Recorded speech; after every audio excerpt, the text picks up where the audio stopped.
Syederon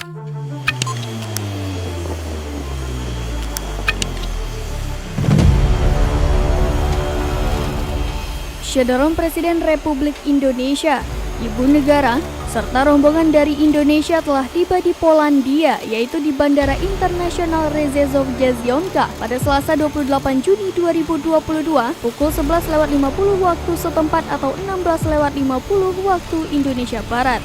Saat tiba, Jokowi disambut Wakil Gubernur Provinsi Rzeszów Radoslaw Wiater, Duta Besar RI untuk Polandia Anita Luhulima, dan Atase Pertahanan RI Kolonel Adi Triadi.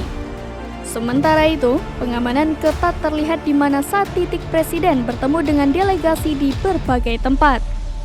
Tampak personil pengamanan militer VIP Polandia juga ikut mengamankan Presiden. Informasi yang dihimpun Kompas.tv dari Sekretariat Presiden, Jokowi dan rombongan akan transit di sebuah hotel. Selanjutnya, rombongan Jokowi akan melanjutkan perjalanan menuju ibu kota Ukraina melalui jalur darat. Rombongan akan menumpang kereta api selama 12 jam menuju Kiev pada Selasa 28 Juni malam waktu setempat. Sementara itu, perang Rusia dan Ukraina belum juga reda. Pada Senin 27 Juni, serangan rudal Rusia menghantam daerah kota Kremenchuk Oblast atau daerah setingkat provinsi Poltava, Ukraina, dan menewaskan belasan orang di sebuah pusat perbelanjaan.